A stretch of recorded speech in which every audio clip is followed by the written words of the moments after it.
دنیا میں زنا کب شروع ہوا تھا؟ حضرت حابیل کو قتل کرنے کے بعد قابیل اپنی سگی بہن اکلیمہ کو لے کر ایک پہاڑی پر چلا گیا۔ قابیل پہلے سے ہی اپنی بہن اکلیمہ کو چاہتا تھا، اس لیے جب رات ہوئی تو شیطان نے قابیل کو ورغلایا کہ اپنی بہن سے زنا کر لو۔ چنانچہ قابیل اپنی سوئی بہن کے ساتھ لیٹ گیا اور پھر السلام علیکم ورحمۃ اللہ وبرکاتہ۔ ناظرین کرام، حابیل اور قابیل حضرت آدم علیہ السلام اور حضرت حوا علیہ السلام کے حقیقی بیٹے تھے، لیکن خدا کی قدرت کہ دونوں بھائیوں کے مزاج، عادات و اطوار میں زمین و آسمان کا فرق تھا۔ بڑا بھائی قابیل مزاجن غصے کا تیز، بد زبان اور فطرتاً برائی کی جانب راغب تھا۔ حسد، بغض، سرکشی، تکبر اور انتقام کا جذبہ اس کی سرشت میں شامل تھا اور اس کا ذریعہ معاش کھیتی باڑی تھا، جبکہ چھوٹا بھائی حابیل نیک سیرت، متقی، پرہیزگار، منکسر المزاج اور عاجز انسان تھا۔ وہ بھیڑ بکریاں چرایا کرتا اور فارغ وقت اپنے والدین کی خدمت میں گزارتا۔ قابیل شکل و صورت میں حابیل سے زیادہ خوبصورت تھا، جبکہ حابیل واجبی خد و خال کا مالک تھا، لیکن اپنے بڑے بھائی قابیل کے مقابلے میں زیادہ قوی اور طاقتور تھا۔ ویسے تو والدین کو اپنے تمام بچے پیارے ہوتے ہیں اور وہ سب ہی سے محبت کرتے ہیں، لیکن حابیل کے مکارم اخلاق، نیک سیرت، فرما برداری اور دیگر خصوصیات کی بنا پر حضرت آدم علیہ السلام چھوٹے بیٹے کو زیادہ پسند فرمایا کرتے اور اسے اپنا جانشین مقرر کرنا چاہتے تھے، جبکہ قابیل کی عادات بد کی وجہ سے اس کے متعلق متفکر رہتے تھے اور اس کی اصلاح کی کوششیں بھی کرتے تھے۔ ناظرین کرام، قرآن کریم نے حضرت آدم علیہ السلام کے ان دونوں صاحبزادوں کے نام لے کر مخاطب نہیں کیا، البتہ توریت میں ان کے نام حابیل اور قابیل بیان کیے گئے ہیں۔ ان کے واقعے سے متعلق حافظ حدیث علامہ عماد الدین ابن کثیر نے سند کے ساتھ ایک روایت نقل کی ہے جو حضرت عبداللہ بن مسعود اور بعض دوسرے صحابہ سے منقول ہے کہ جب حضرت آدم علیہ السلام اور حضرت اماں حوا علیہ السلام دنیا میں تشریف لائے اور توالد و تناسل کا سلسلہ شروع ہوا تو ان کی نسل میں اضافے کے لیے ہر ایک حمل سے ان کے 2 بچے پیدا ہوتے تھے، ایک لڑکا اور دوسری لڑکی۔ بہن بھائی ہونے کی وجہ سے ان کا آپس میں نکاح حرام تھا، چنانچہ اللہ تعالیٰ نے اس وقت کی ضرورت کے لحاظ سے شریعت آدم میں یہ خصوصی حکم جاری فرما دیا تھا کہ حضرت حوا علیہ السلام سے پیدا ہونے والے لڑکے اور لڑکی کا عقد دوسرے وقت میں پیدا ہونے والے بچوں سے کر دینا جائز ہے۔ اسی حکم کے مطابق قابیل اور حابیل کی شادی ہونا تھی۔ قابیل عمر میں بڑا تھا، اس کے ساتھ اس کی جو ہمشیرہ پیدا ہوئی وہ حابیل کے ساتھ پیدا ہونے والی ہمشیرہ سے بہت زیادہ حسین و خوبرو تھی۔ جب نکاح کا وقت آیا تو حسب حکم حابیل کے ساتھ پیدا ہونے والی ہمشیرہ قابیل کے حصے میں آئی، لیکن چونکہ وہ خوبصورت نہیں تھی چنانچہ قابیل نے اس سے شادی سے انکار کر دیا اور وہ اپنی سگی ہمشیرہ سے شادی کا خواہش مند تھا۔ حضرت آدم علیہ السلام نے شرعی قاعدے کے مطابق اسے قبول نہیں فرمایا اور قابیل کو اللہ کے حکم کے مطابق عمل کی تلقین کی، لیکن قابیل اپنی ضد سے باز نہ آیا۔ بڑا ہونے کی وجہ سے قابیل خود کو والد کا جانشین سمجھتا تھا، لیکن وہ حابیل کے تعلق سے والد کے خیالات سے واقف تھا۔ اب حسین و جمیل لڑکی سے حابیل کی شادی کے فیصلے نے اسے حابیل کا دشمن بنا دیا۔ حضرت آدم علیہ السلام نے جب دونوں بھائیوں کے درمیان یہ تنازع دیکھا تو رفع اختلاف کے لیے دونوں بھائیوں کے لیے یہ تجویز پیش کی کہ تم دونوں بارگاہ خداوندی میں اپنی اپنی قربانی پیش کرو، اللہ تعالیٰ تم دونوں میں سے جس کی قربانی قبول فرما لے گا اس لڑکی کی شادی اس سے کر دی جائے گی۔ حضرت آدم علیہ السلام کو اس بات کا یقین تھا کہ قربانی اس کی قبول ہوگی جس کا حق ہے، یعنی حابیل کی۔ اس زمانے میں قربانی قبول ہونے کی ایک واضح اور کھلی علامت یہ ہوتی تھی کہ آسمان سے ایک آگ آتی اور قربانی کو کھا جاتی، اور جس قربانی کو آگ نہ کھاتی تو اس کے معنی یہ ہوتے کہ وہ قربانی اللہ کے حضور قبول نہیں ہوئی۔ ناظرین کرام، قرآن کریم میں اللہ تعالیٰ نے حضرت آدم علیہ السلام کے دونوں بیٹوں کا قصہ قیامت تک آنے والی نسلوں کے لیے عبرت اور نصیحت کے طور پر پیش کیا ہے۔ اللہ تعالیٰ اپنے محبوب رسول اللہ صلی اللہ علیہ وآلہ وسلم اور نبی آخر الزمان کو مخاطب کرتے ہوئے فرماتا ہے، اے محمد صلی اللہ علیہ وآلہ وسلم، آپ ان کو آدم علیہ السلام کے دونوں بیٹوں کے حالات بالکل صحیح پڑھ کر سنا دیں۔ جب ان دونوں نے نذرانہ پیش کیا تو ایک کی نیاز تو قبول ہو گئی اور دوسرے کی قبول نہ ہوئی، تو وہ قابیل کہنے لگا کہ میں تجھے قتل کر دوں گا۔ اس حابیل نے کہا، اللہ پرہیزگاروں کی ہی نظر قبول فرمایا کرتا ہے، اگر تو مجھے قتل کرنے کے لیے مجھ پر ہاتھ چلائے گا تو میں تیرے قتل کی طرف ہرگز ہاتھ نہیں بڑھاؤں گا۔ مجھے تو اللہ رب العالمین سے ڈر لگتا ہے، میں تو چاہتا ہوں کہ تو میرا گناہ اور اپنے گناہ دونوں اپنے سر پر رکھ لے، پھر دوزخیوں میں شامل ہو جا۔ ظالموں کا یہی بدلہ ہے۔ بس اسے اس کے نفس نے اپنے بھائی کے قتل پر آمادہ کر دیا اور اس نے اسے قتل کر ڈالا اور خسارہ اٹھانے والوں میں سے ہو گیا۔ ناظرین کرام، حضرت آدم علیہ السلام نے دونوں بھائیوں کو حکم دیا کہ وہ اللہ کے حضور قربانی پیش کریں۔ اس اثناء میں اللہ تعالیٰ نے حضرت آدم علیہ السلام کو حج کی ادائیگی کے لیے مکہ مکرمہ جانے کا حکم فرمایا۔ حضرت آدم علیہ السلام قابیل کی جانب سے متفکر رہتے تھے، چنانچہ حج کے سفر پر جانے سے پہلے آپ نے دونوں بیٹوں کو بلا کر نصیحت کی کہ بارگاہ خداوندی سے جو بھی فیصلہ آئے اسے دونوں بھائی بخوشی قبول کر لیں اور آپس میں مل جل کر رہیں۔ اس ہدایت و نصیحت کے بعد حضرت آدم علیہ السلام مکہ مکرمہ روانہ ہو گئے۔ قابیل باپ کی نصیحت کی وجہ سے قربانی دینے پر آمادہ ہوا تھا، چنانچہ دونوں نے قربانیاں پیش کی۔ حابیل بکریوں والے تھے، چنانچہ انہوں نے ایک نہایت عمدہ، خوبصورت اور فربا بکری راہ خدا میں قربانی کے لیے پیش کی۔ قابیل کھیتی باڑی کرتا تھا، لہٰذا اس نے فضول اور ردی فصل کا ایک گٹھا قربانی میں دیا۔ اللہ تعالیٰ نے قابیل کی قربانی قبول فرما لی، مگر قابیل کی قبول نہیں ہوئی۔ اس زمانے میں قربانی کی قبولیت کی علامت یہ ہوتی تھی کہ آسمان سے ایک شعلہ نیچے اترتا اور وہ قربانی کے لیے پیش کی گئی شے کو جلا کر بھسم کر دیتا۔ اس کا مطلب یہ تھا کہ اللہ تعالیٰ نے قربانی قبول فرما لی۔ یہ دیکھ کر قابیل غضبناک ہو گیا اور حسد کی آگ میں جل کر بولا، میں تجھے جان سے مار ڈالوں گا۔ حابیل نے کہا، بھائی جان، اس میں میرا کیا قصور ہے؟ یہ تو اللہ تعالیٰ کا قاعدہ ہے کہ وہ صرف اپنے متقی بندوں کی قربانی قبول فرماتا ہے۔ اگر آپ مجھے قتل کرنے کے لیے اپنا ہاتھ چلائیں گے تب بھی میں آپ کو قتل کرنے کے لیے اپنا ہاتھ نہیں چلاؤں گا، کیونکہ مجھے تمام جہانوں کے پروردگار اللہ تعالیٰ کا خوف ہے۔ اگر آپ اس انتہا تک پہنچ جائیں گے کہ مجھے قتل ہی کر دیں گے تو آپ اپنے گناہوں کے ساتھ ساتھ میری خطاؤں کا بوجھ بھی اپنے سر اٹھائیں گے۔ ایک بے گناہ انسان کو قتل کرنے والا گویا مقتول کے تمام گناہوں کا بوجھ بھی اپنے سر پر اٹھا لیتا ہے۔ اس طرح میرے گناہوں کا وبال بھی آپ کے سر ہوگا، اور میرے لیے تو یہ کوئی گھاٹے کا سودا نہیں ہے، البتہ اس جرم کی وجہ سے آپ جہنمی ہو جائیں گے۔ ان الفاظ کے بین السطور اس کے ضمیر کی کشمکش کا مکمل نقشہ موجود ہے۔ ایک طرف اللہ کا خوف، نیکی کا جذبہ، خون کا رشتہ، اور دوسری طرف شیطانی ترغیب، حسد کی آگ اور نفسانی خواہش کی اکساہٹ، اور پھر بالآخر اس اندرونی کشمکش میں اس کا نفس جیت ہی گیا اور اس نے بھائی کو قتل کر ڈالا، جس سے وہ نقصان پانے والوں میں سے ہو گیا۔ ناظرین کرام، قابیل نے حابیل کو کیسے قتل کیا؟ حضرت عبداللہ بن عمر فرماتے ہیں، خدا کی قسم، مقتول حابیل قابیل سے زیادہ طاقتور تھا، لیکن اسے حیا اور شرم مانے رہی کہ اپنے بھائی کی طرف قتل کے لیے ہاتھ بڑھائے۔ علامہ ابن کثیر قتل کے حوالے سے مختلف اقوال تحریر فرماتے ہیں کہ شاید قابیل کے پاس لوہے کی راڑ ہو جس سے حابیل کو مارا اور قتل کر دیا، اور ایک قول یہ بھی ہے کہ قابیل نے پتھر کی چٹان حابیل کے سر پر مار کر اسے ہلاک کیا، جبکہ حابیل سو رہا تھا تو قابیل نے بھائی کا سر کچل ڈالا۔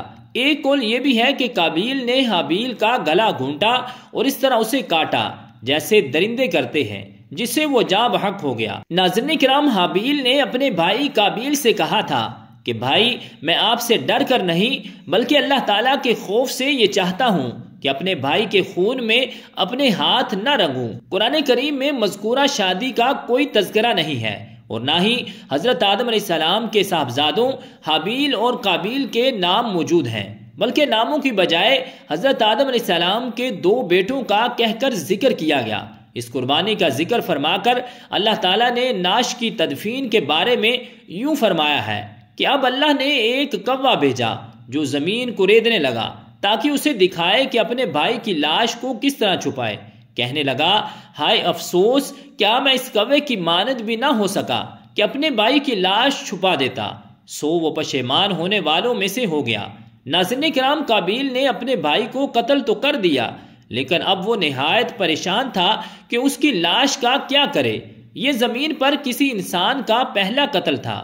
بعض مفسرین نے ذکر کیا کہ جب قابیل اپنے بھائی کو قتل کر چکا تو اس کی لاش 1 سال تک اپنی پشت پر لاد کر پھرتا رہا۔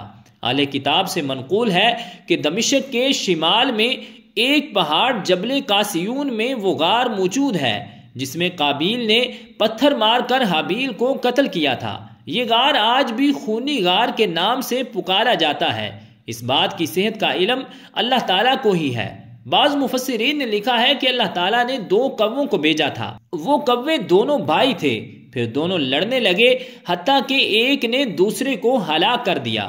پھر وہ قتل کے بعد زمین کی طرف جھکا اور اسے کھودنے لگا، پھر گڑھے میں کوے کو ڈالا اور اسے دفن کر کے چھپا دیا۔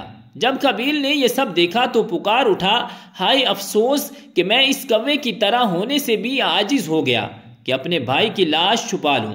پھر قابیل نے کوے کی پیروی کرتے ہوئے بھائی کو دفن کر کے چھپا دیا۔ اہل سیر لکھتے ہیں کہ حضرت آدم علیہ السلام کو اپنے فرزند حابیل کے قتل کا سخت رنج و غم تھا، کیونکہ وہ ان کا جانشین تھا۔ حضرت آدم علیہ السلام اس کی یاد میں 40 سال تک روتے رہے، یہاں تک کہ اللہ تعالیٰ نے انہیں حابیل کے بدلے ایک نہایت نیک اور سعادت مند فرزند عطا فرمایا۔ حضرت آدم علیہ السلام اور حضرت حوا علیہ السلام نے ان کا نام شیش رکھا، جس کے معنی ہے اللہ کا عطیہ۔ حضرت شیش کو اللہ تعالیٰ نے نبوت سے سرفراز فرمایا۔ حابیل کی لاش دفنانے کے بعد قابیل کو والد کے غصے کا خوف تھا، چنانچہ شیطان کے مشورے پر وہ یمن فرار ہو گیا، جہاں اس نے سکونت اختیار کر لی اور والد کے دین حق کو چھوڑ کر پہلے آتش پرستی بعد ازاں بت پرستی شروع کر دی۔ دنیا میں قتل و غارت گری، حسد و فساد اور آتش پرستی اور بت پرستی کی بنیاد قابیل ہی نے رکھی تھی۔ حضرت عبداللہ بن مسعود رضی اللہ تعالی عنہ سے روایت ہے کہ رسول اللہ صلی اللہ علیہ وآلہ وسلم نے فرمایا، جب بھی کوئی انسان ظلم سے قتل کیا جاتا ہے تو حضرت آدم علیہ السلام کے سب سے پہلے بیٹے قابیل کے نامہ اعمال میں بھی اس قتل کا گناہ لکھا جاتا ہے، کیونکہ قتل ناحق کا پہلا موجد وہی ہے۔ حضرت عبداللہ بن مسعود رضی اللہ تعالی عنہ مزید بیان فرماتے ہیں کہ نبی کریم صلی اللہ علیہ وآلہ وسلم نے فرمایا کہ قیامت کے دن سب سے پہلے لوگوں میں خون کا فیصلہ کیا جائے گا۔ ناظرین کرام، حابیل اور قابیل کے اس قصے میں اللہ تعالیٰ آگے مزید فرماتا ہے کہ اسی وجہ سے ہم نے بنی اسرائیل پر یہ لکھ دیا کہ جو شخص کسی کو بغیر اس کے کہ وہ کسی کا قاتل ہو یا زمین میں فساد مچانے والا ہو قتل کر ڈالے تو گویا اس نے تمام انسانوں کو قتل کر دیا، اور جو شخص کسی کی ایک جان بچا لے اس نے گویا تمام لوگوں کو زندہ کر دیا۔ اس سے اندازہ لگایا جا سکتا ہے کہ اللہ تعالیٰ کے یہاں انسانی خون کی کتنی اہمیت اور تکریم ہے، اور یہ اصول صرف بنی اسرائیل ہی کے لیے نہیں بلکہ اسلامی تعلیمات کے مطابق ہمیشہ کے لیے ہے۔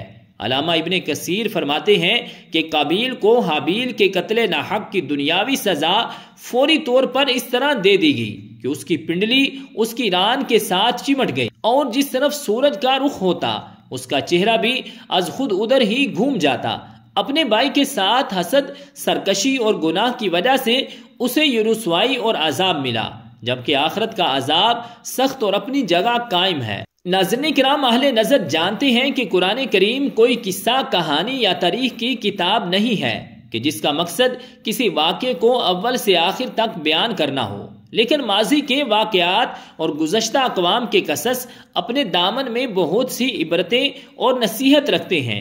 یہی تاریخ کی اصل روح ہے، اور ان میں بہت سے حالات و واقعات ایسے بھی ہیں جو مختلف احکام شریعہ کی بنیاد ہیں۔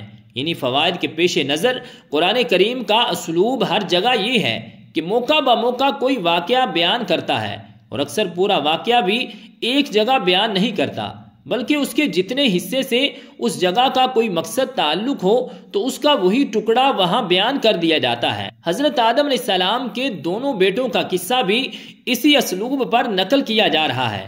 اس میں موجودہ اور آنے والی نسلوں کے لیے بہت سی عبرتیں اور مواعظ ہیں، اور اس ضمن میں بہت سے احکام شرعیہ کی طرف بھی اشارہ کیا گیا ہے۔ علامہ ابن کثیر اور امام قرطبی نے تفاسیر میں لکھا ہے کہ حضرت حوا علیہ السلام کو ہر حمل سے جڑواں بچے پیدا ہوتے تھے، ایک بیٹا اور ایک بیٹی۔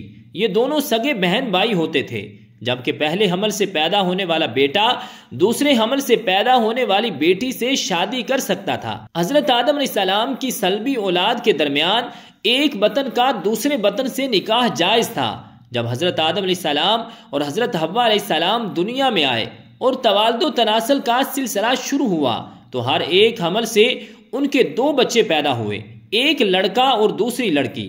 اس وقت جب آدم علیہ السلام کی اولاد میں سوائے بہن بھائیوں کے کوئی اور نہ تھا اور بھائی بہن کا آپس میں نکاح نہیں ہو سکتا، تو اللہ تعالیٰ نے اس وقت کی ضرورت کے لحاظ سے شریعت آدم علیہ السلام میں یہ خصوصی حکم جاری فرمایا تھا کہ ایک حمل سے جو لڑکا اور لڑکی پیدا ہو وہ آپس میں حقیقی بہن بھائی سمجھے جائیں اور ان کے درمیان نکاح حرام ہوگا، لیکن دوسرے حمل سے پیدا ہونے والے لڑکے کے لیے پہلے حمل سے پیدا ہونے والی لڑکی حقیقی بہن کے حکم میں نہیں ہوگی، بلکہ ان کے درمیان رشتہ جائز ہوگا۔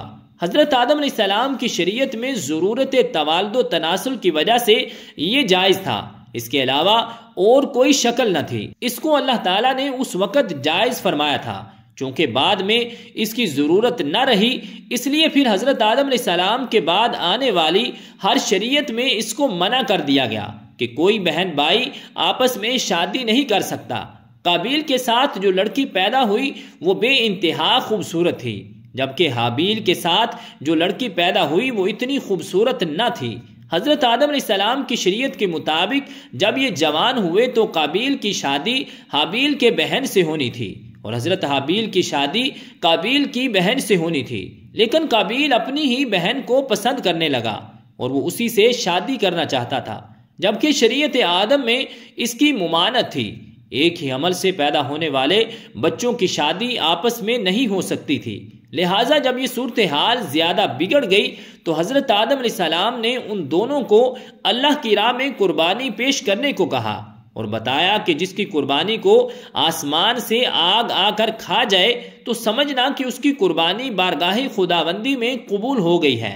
قابیل کھیتی باڑی کا کام کرتا تھا، حضرت حابیل علیہ السلام بکریاں چرایا کرتے تھے۔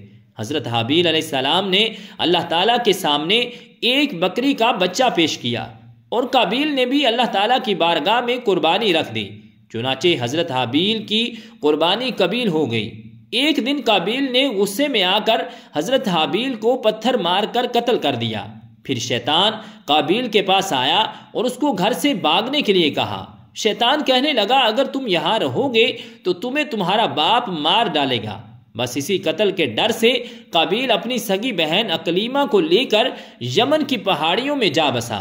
اصل میں شیطان کو یہ ڈر تھا کہ کہیں قابیل توبہ کر کے حضرت آدم علیہ السلام کا تابع دار بیٹا نہ بن جائے۔